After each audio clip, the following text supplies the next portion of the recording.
तो नमस्कार मेरे प्यारे मित्रों। आज आप लोग के लिए एक बहुत ही शानदार और ज़बरदस्त सेशन लेके आ चुके हैं। ये जो सेशन रहने वाला है महाजनपद काल से रहने वाला है, ठीक है। इसको देखने के बाद आप लोग महाजनपद काल से जितने भी क्वेश्चन पूछे जाते हैं या आप परीक्षा में पूछे जाएंगे, आप उस सभी को कवर कर लेंगे, ठीक है। मेरा बस आपसे यही निवेदन रहेगा कि वीडियो को एक बार अपने सभी मित्रों के साथ शेयर करिएगा और वीडियो को लाइक करिएगा, ठीक है। क्योंकि इस चैनल पे आप लोग को जितने भी एग्जाम की तैयारी के लिए जितने भी हिस्ट्री है, जियोग्राफी है या आपका साइंस का कोई भी पोर्शन हो, सबको आपको टॉपिक वाइज करा दिया जाएगा, ठीक है। तो ये जो सेशन रहने वाला है आपके लिए बहुत ही शानदार और ज़बरदस्त रहने वाला है। तो इस बार अगर सेशन पे आए हैं तो इस सेशन को पूरा देख के जाइए, ठीक है। तो आइए स्टार्ट कर लेते हैं मेरे प्यारे मित्रों। निम्नलिखित में से किसे सोनिया कहा जाता है, ठीक है। यानी कोष्टक में दिया गया है नियमित और अस्थाई सेना रखने वाला, ठीक है, जिसको बोलते हैं सेनिया। तो ये कहा जाता है मेरे भाई किसको, तो वो बताना है। ये कहा जाता है बिम्बिसार को, ठीक है। अब हर्यक वंश के शासक को कुड़िक कहा जाता है था, ठीक है। हर्यक वंश के किस शासक को कुड़िक कहा जाता था, तो ये कहा जाता था आपका अजात शत्रु को। अगर कोई पूछेगा क्वेश्चन नंबर 1 देखेंगे फिर से। सेनिया किसे कहा जाता है, बिम्बिसार को। और हर्यक वंश के किस शासक को कुड़िक कहा जाता है, वो कहा जाता है अजात शत्रु को। तो इन दोनों क्वेश्चन को आप फटाक दे नोट करेंगे, ठीक है। क्वेश्चन नंबर 3 के पास चलते हैं। निम्नलिखित में मगध का कौन सा राजा सिकंदर महान का समकालीन था, ठीक है। तो वो था आपका घनानंद, ठीक है। क्वेश्चन नंबर 4 देख लेते हैं। निम्न में से कौन सा एक सिकंदर के आक्रमण का प्रभाव नहीं है, तो वो भैया उसने भारत को यूनान की रियासत बनाया, ये जो है उसके प्रभाव में नहीं है और बाकी जो भी है वो सब उसके प्रभाव में है, ठीक है। अब क्वेश्चन नंबर 5 देख लेते हैं। किस शासक ने गंगा एवं सोन नदियों के संगम पर पाटलिपुत्र नामक नगर की स्थापना की, तो ये की थी आपकी उदयन ने, ठीक है। उदयन ने जो थी वो क्या की थी भैया, गंगा और सोन नदियों के संगम पर पाटलिपुत्र नामक एक नगर की स्थापना की थी, ठीक है। क्वेश्चन नंबर 6 दिया गया है। प्रथम मगध साम्राज्य का उत्कर्ष किस सदी में हुआ था मेरे भाई, तो वो हुआ था आपकी 6ठी सदी में, ठीक है। निम्नलिखित में से किस राज्य में गणतंत्रात्मक शासन व्यवस्था नहीं थी, तो वो मगध में जो थी गणतंत्रात्मक शासन व्यवस्था नहीं थी, ठीक है। क्वेश्चन नंबर 8 देख लेते हैं। निम्नलिखित में से किसे उग्रसेन यानी भयानक सेना का स्वामी कहा जाता था, तो वो कहा जाता था मेरे भाई महापद्म नंद जी को, ठीक है। क्वेश्चन नंबर 9 देख लेते हैं। किस मृत भांड यानी कोष्टक में है पाटरी भारत में द्वितीय नगरीकरण या शहरीकरण के प्रभाव का प्रतीक माना गया, तो ये माना गया भैया NBPW यानी उत्तरी काले पालिशकृत बर्तन को, ठीक है। क्वेश्चन नंबर 10 देख लेते हैं भैया। पाली ग्रंथों में गांव के मुखिया को क्या कहा जाता था, तो वो कहा जाता था भैया भोजक या ग्राम भोजक। एक चीज़ और आप लोग के लिए बताएंगे, ये जो कितने भी क्वेश्चन हैं आप लोग के लिए बहुत ही ज़्यादा इंपॉर्टेंट रहने वाले हैं। तो ये सेशन आप लोग के लिए बहुत ही शानदार है और वीडियो आप लोग के लिए बहुत शानदार है, तो इसलिए वीडियो को लाइक करेगा और चैनल पे पहली बार जुड़े हैं तो चैनल को सब्सक्राइब कीजिएगा, ठीक है।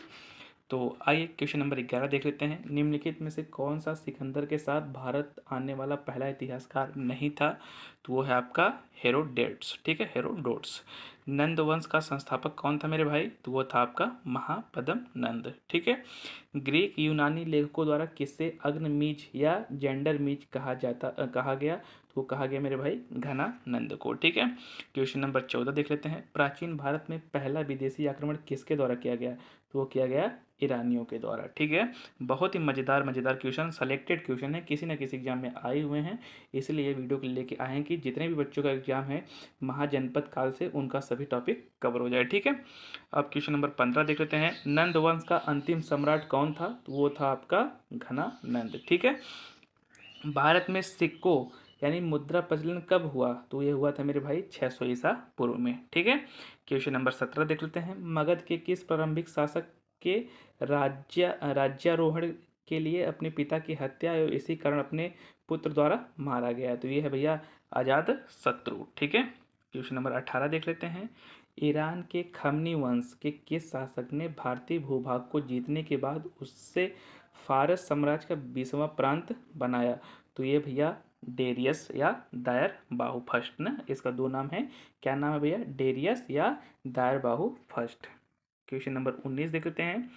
विश्व का पहला गणतंत्र वैशाली में किसके द्वारा स्थापित किया गया भैया, तो वो किया गया था आपका लिच्छवी के द्वारा, ठीक है। क्वेश्चन नंबर 20 आपका रहने वाला है। हाइडे स्पेस या विस्तता आधुनिक नाम झेलम का युद्ध किन दो शासकों के बीच हुआ भैया? तो हुआ था भैया सिकंदर एवं पोरस के मध्य। बहुत इंपॉर्टेंट युद्ध है, इसको आप लोग याद करेंगे। ठीक है, क्वेश्चन नंबर 21 देख लेते हैं। 6ठी सदी ईसा पूर्व के दौरान बड़े राज्यों का उदय का मुख्य कारण क्या था? तो वो था मेरे भाई उत्तर प्रदेश और बिहार में व्यापक पैमाने पर लोहे का उपयोग करना। ठीक है, मगध की राजधानी कौन सी थी? तो आप लोग को पता होगा गिरिव्रज या राजगृह। ठीक है, क्वेश्चन नंबर 23 देख लेते हैं। मगध सम्राट बिंबिसार ने अपने राजवैद्य जीवक को किस राज्य के राजा की चिकित्सा के लिए भेजा? तो वो भेजा था अवंती राज्य के लिए। ठीक है, किस शासक ने अवंती को जीतकर मगध का हिस्सा बनाया भैया?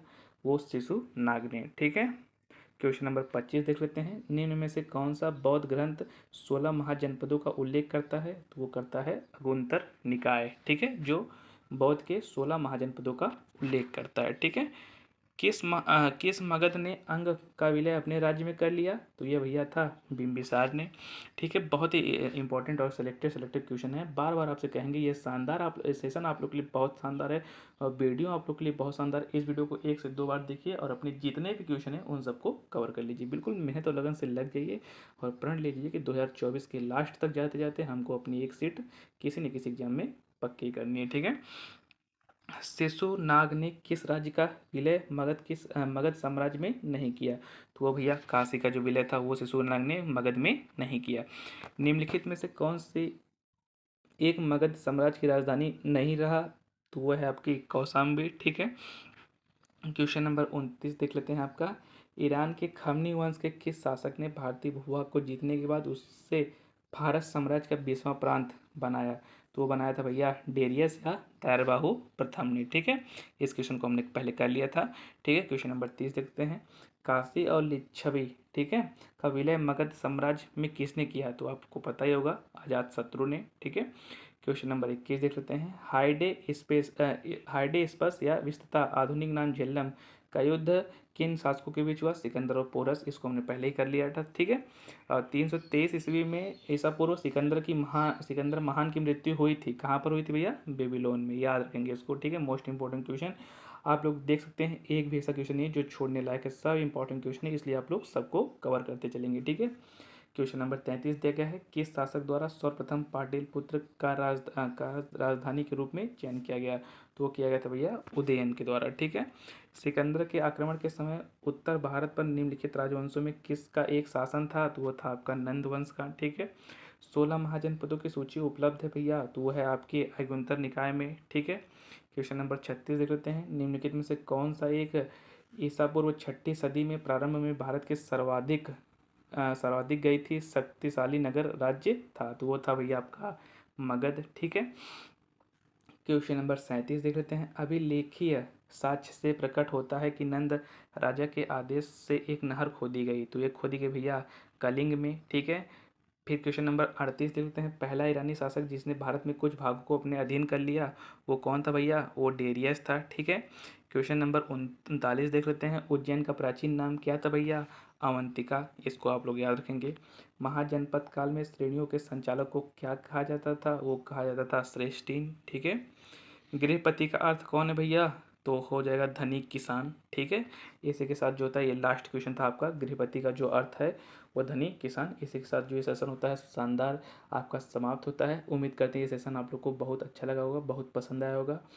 तो दोस्त इस सेशन को एक बार शेयर करेगा और वीडियो को लाइक करेगा और इस सेशन के जितने भी इंपॉर्टेंट क्वेश्चन है उसको आप लोग नोट कर लेंगे। ठीक है, और ईमानदारी से और इस बार अपना सिलेक्शन ले लेंगे। ठीक है, किसी न किसी विभाग में आपकी नौकरी जो है बहुत ही ज़्यादा जरूरी होगी। अब जितने भी आप लेट करते जाएंगे उतना आपका कंपटीशन बढ़ता जाएगा। इसलिए मेरे प्यारे साथी, प्यारे मित्रों, मेरे प्यारे भाई और बहनों, लग जाओ और बिल्कुल मेहनत से इस बार नौकरी लेके रहो। ठीक है, तो मिलते हैं एक और मज़ेदार सेशन के साथ। तब तक के लिए चाहते हैं अलविदा। पढ़ते रहिए, मस्त रहिए और आबाद रहिए।